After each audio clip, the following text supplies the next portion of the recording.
और इतना ही नहीं, किसानों और मजदूरों तक मदद पहुंचाने के लिए भी संत रामपाल जी महाराज पीछे नहीं है। एक एक गांव में 1-1 करोड़ से ऊपर की सामग्री पहुंचाकर संत रामपाल जी महाराज ने ये साबित कर दिया है कि असली मानवता के रक्षक वही हैं। और इसी के साथ साथ गाँवों ने, खापों ने मिलकर उनको बार बार सम्मानित किया।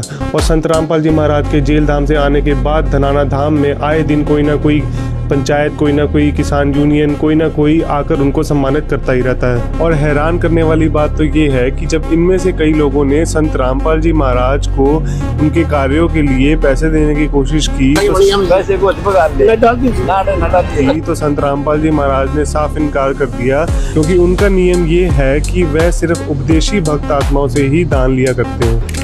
इतना ही नहीं, संत रामपाल जी महाराज ने अकाउंटेबिलिटी और ट्रांसपेरेंसी को सुनिश्चित करने के लिए, दानदाताओं का पैसा सही जगह उपयोग हो रहा है इसको सुनिश्चित करने के लिए, जहां जहां संत रामपाल जी महाराज ने पाइप और मोटरें पहुंचाई हैं वहां वहां ड्रोन से वीडियो रिकॉर्डिंग तक करवाई हैं, कि जिससे कि यह पता लग सके कि पहले की गाँव की स्थिति क्या थी और पाइप और मोटर के काम करने के बाद क्या हुई। तो इससे पता लगता है कि संत रामपाल जी महाराज असल में मानवता की सेवा कर रहे हैं।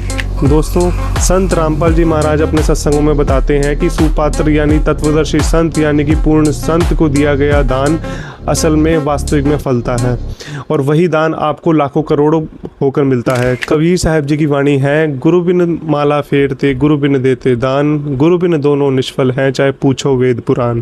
यानी कि हमारे शास्त्रों में भी ये प्रमाण है कि पूर्ण गुरु को ही दान देने से आपको वास्तविक लाभ मिलता है, मोक्ष मिलता है, और वो दान कई गुना होकर आपको वापस मिलता है।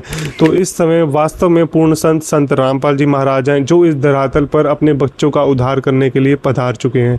तो आप सभी से विनम्र प्रार्थना है कि उनका तत्व ज्ञान समझिए और उनको पहचानिए, क्योंकि यह मौका बार बार नहीं मिलेगा।